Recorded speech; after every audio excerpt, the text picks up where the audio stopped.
There you go. The Secret Service has one main job: to protect the president. What happens when plans fail? Change happens. This is what happened after the 35th President of the United States, John Fitzgerald Kennedy, was assassinated in Dallas, Texas by Lee Harvey Oswald on Friday, November 22, 1963. Hi, my name is Ashley Grant, and today I will be discussing the changes in the Secret Service following the assassination of John F. Kennedy. The Secret Service has changed in many ways since the assassination, especially through the amount of Secret Service agents, their training, and the techniques used to protect the President and other important government figures. To begin, I will discuss the events that happened the day President Kennedy was assassinated.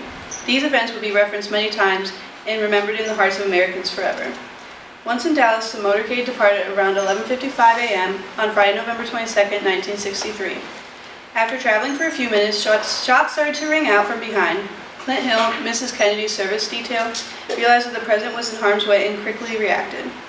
A quote from Clint Hill from his book titled 5 Days in November states, "The only thought going through my head is that I must get on the back of the President's car and form a protective shield behind President and Mrs. Kennedy. Nothing else matters."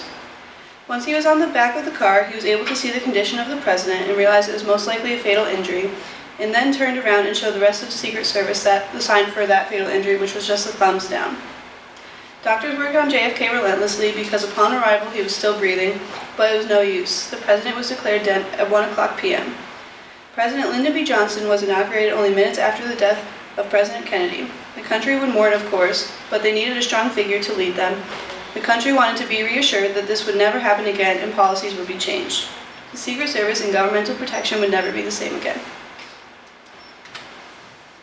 Originally, the Secret Service was created by President Abraham Lincoln in 1865 in order to prevent counterfeit money from circulating through the states. This has changed dramatically since then, as we all know. After William McKinley was assassinated in 1901, this position changed to more of a protective service and served just the President and his immediate family. This was another big change after JFK was assassinated because they began to expand their protection even more. This includes now the Vice President and his family, former presidents and their wives, President-elects and their family, as well as presidential candidates up to 4 months before election. One of the first and largest improvements to the Secret Service was that there were more agents to take on the role of protecting the President. When Kennedy was assassinated, there were only 350 Secret Service agents, and now there are approximately 3,400. This on any scale is a huge jump and would give more eyes and ears to protect high and important government officials. How would simple numbers help save the former 35th President? To put things in simple terms, more eyes could have seen something and more ears could have heard something, or seen someone trying to assassinate or hurt the President. More people could have been surrounding him and done just exactly what Clint Hill did, but sooner. These men do much more than just watch. There is a reason why there's so many of them to look out for the important government officials. For a typical visit for the President, out and about, here's an example of what could be expected as a quote from Safewise. "When the President is in the White House, there is 24/7, 365 surveillance. Even when he is out and about, there is constant eyes on him. If he is speaking, snipers are posted on rooftops, agents are dispersed throughout crowds, and his unit is by his side."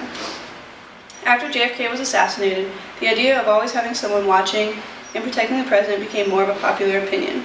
Instead of believing that people in high power should not have to fear their own people, the American public now believes that it was better to be safe than sorry.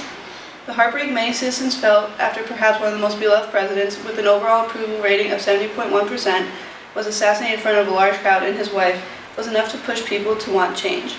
Change in protection, change in policy, changes in training, and many others.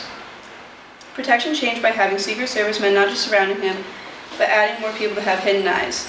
The advantage of this was that no one would know exactly where the agents were, so anyone considering harming the President might have become too nervous because they didn't know what would happen or who was around at the time.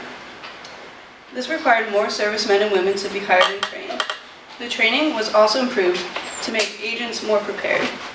Before the assassination, not much training was required at all, just a few weeks of basic training with guns and common protection tactics, and was not very long. And this was not enough according to some former Secret Service agents. Now there is a 14-step process to becoming an agent that will protect the President. Some of these steps could take months, years, or even longer to complete. Someone could fail at any point in the process, and the competition for this job is fairly high. If they do make it and are offered a job to work in the Secret Service, Then they are required to complete a 10-week basic training program and then another 17-week special training program. Part of this is video footage.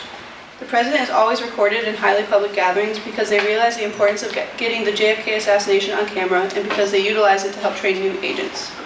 This displayed to them how quickly these types of situations happen and how important it is to act quickly, much like Clint Hill did, but even faster. Overall, this process can take years, and this is partially to make sure that whoever is protecting the president actually has a passion for this and is completely knowledgeable on it. Next, techniques utilized to protect the president will be discussed. When looking back on policy and techniques, it can be easily seen that they were almost too easy. The main point of the Secret Service is to be just that, secret. For example, when JFK was assassinated, Clint Hill turned around and gave everyone a thumbs down to show that the president was not okay. This is a very simple sign, and many other people surrounding the area could have easily understood what that meant.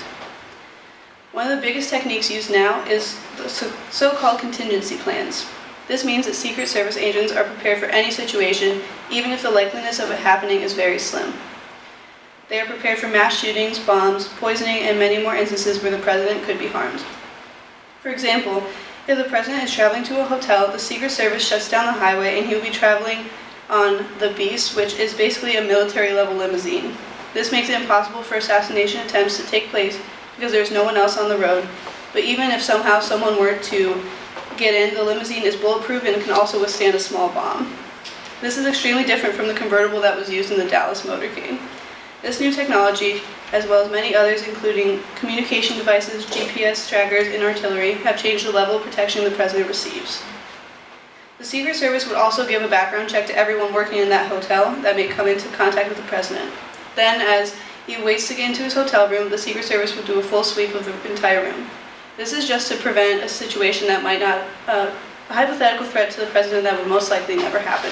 However, if something were to happen, the Secret Service always travels with bags of the president's type blood in case of emergency where a blood transfusion is needed. They are also trained with basic medical tasks such as CPR and what they should do if the president is shot. In conclusion, it is easily seen that the Secret Service has made many changes to the policy, training, and number of agents in order to completely protect the president. Many people have worked together to make sure that no other president is harmed or assassinated. Of course, no plan is perfect and flaws will be discovered, but then change will be made. Here are my references. Are there any questions? Okay.